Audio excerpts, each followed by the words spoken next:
Okay, welcome back all. This is going to be part 2 of me building out the organization dashboard. But before we get started, a few things that I want to go over. So in the last video, I didn't show any footage of me editing the back end. So what I mean by back end in Bubble is all of these workflows. Bit of a mess, bit like my life. That's okay. It just isn't good content, you watching me build out workflows like this.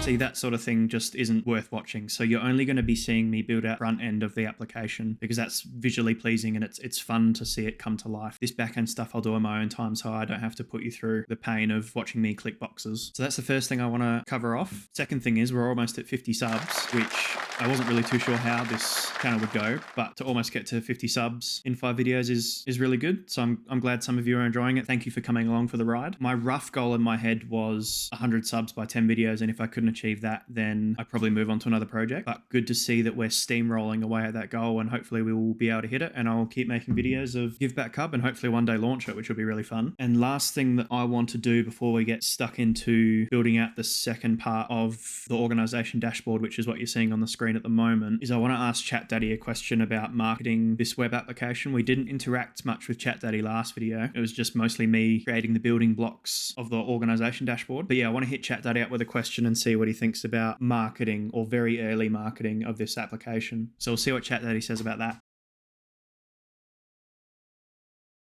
All right, bit of a wall of text from ChatDaddy, but we'll go through them one by one real quick. So number one, social media platforms obviously would be a good one. Facebook, Twitter, LinkedIn. So we can do that. I can create a page on LinkedIn that we can start to follow, and I can start interacting with volunteer organizations and volunteers and things like that. That's an easy one. We can do that. Email marketing, not something I'm too keen on doing at the moment, just because we're so early in our process of building it out. Content marketing, pretty much what you're watching at the moment. Partnerships, teaming up with organizations or influencers in our niche. And ChatDaddy's last suggestion is a referral program. So that's useful. I think what we'll do is I'll build a quick and dirty LinkedIn page sometime over the next week. What we will need for that is some sort of logo, and then we can start reaching out to some volunteer organizations, telling them about what we're building. Right, onto today's video. So I'm building out the rest of the organization dashboard. At the moment, it's only 2 pages, so listings and people, but there are lots of various pop-ups adding and removing people and things from lists, and it is very intricate. But for the moment, I'll let you watch me build out the rest of the organization dashboard, and I'll see you on the other side.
so here we are, organization dashboard done. So this will be my first run of things top to bottom. But let's get into it. So over to listings, I've put in some pretend opportunities of roles that a volunteer organization might advertise for. So we'll go ahead and list a new opportunity.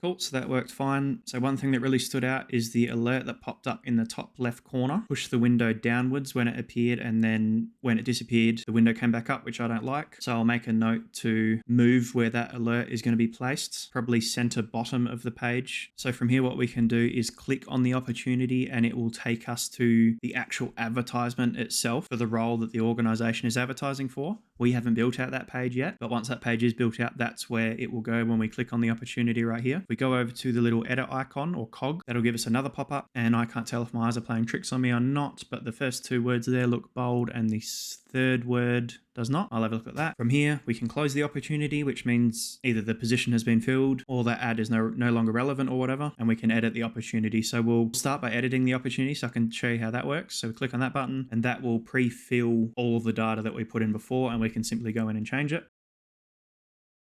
Then we simply hit save and it'll make our changes to the advertisement. We can also remove the opportunity. That'll refresh the page.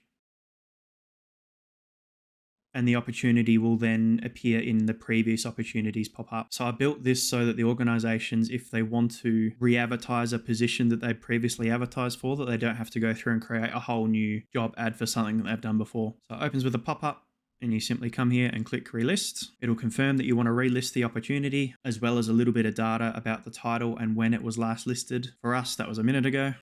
Once we hit relist, it'll take us to the same pop-up that we saw before where we can confirm that all of the data is how we want it. So for me, I'll make a couple of changes. And there it is. So that's pretty much it for the job opportunities listings tab, where organizations can come in and list the roles that they're trying to advertise for and they're trying to recruit for. That's pretty much what this tab is going to be for. Advertise for new roles, edit existing roles, and remove and relist past roles. So that looks like it all works fine except for the couple of fixes I need to do. Let's move over to the people tab. And this is how this looks. So straight away, reasonably easy to follow. You've got your list of volunteers that are currently involved with or working for the organization. The little icons next to the names shows what sort of role they play. And if you hover over them, it'll show you. Jim is an admin, Stanley is a member. And I've also added a little LinkedIn icon next to the user's names. It'll only appear if that user has added their LinkedIn address to their profile. And then you can simply click the icon and it'll take you to their LinkedIn page. We'll start by adding a new user so I can show you how that bit works. And I haven't hooked up the button. Nice. Cool. Now that I fixed that, we'll add a new user. So this from memory should be showing the user's first name and last name, and it's not. So I'll add that to my list of things to check. So at the moment we want to add Dwight as a admin to Dunder Mifflin, and I was hoping that by clicking that button the pop-up would disappear. That's another thing I need to fix. But I can see that the workflow has run and we've added Dwight as a admin. So there he is in the background, so that's good. By clicking on the user's names, it'll take them to their profiles, and we can test that because we've built out the profile page. So there's Dwight with all of his details. From here, what we can do is we can either message or open the options cog. So for the messaging system, I've decided at the moment, and I was going to ask ChatDaddy, but I think I'm just going to make the decision myself. I'm not going to be building a in-house messaging system because I think that what will happen is I'll build out the messaging system and then people are just going to go and use Messenger to contact each other when they need to at short notice. Or second to that, people are going to communicate by email, which is what I've hooked up here. So by pressing this button, it'll show a pop-up and we'll be able to send an email to the user with whatever information that we want to convey. So we can test this because I've hooked up my personal email to Jim's account here. There's also an option to upload a file, but we're not going to be doing that. And hit send. I might add an alert in here as well, which I've forgotten to do. But what I'll also do is show a pop-up right now of the email that was sent that landed in my inbox. So that's how that messaging system would work. Right, onto the options cog. If we click it, it'll give us a list of options so we can edit Dwight's user type from admin to member. We can also remove him from the organization, which we'll do. And we'll see that Dwight has been removed. All right, I might make those quick changes and then we'll wrap up this video. So we might leave that there for now. So that's our organization dashboard. Not too sure where we're going to head next in terms of what we're going to build. Feel free to leave suggestions of what you want to see built next, I guess. Thanks again for tuning in. Keep an eye out for the GiveBackHub LinkedIn page and maybe some socials coming out. We'll see how we go with that. And yeah, we'll see you in the next video where we keep building out this web application.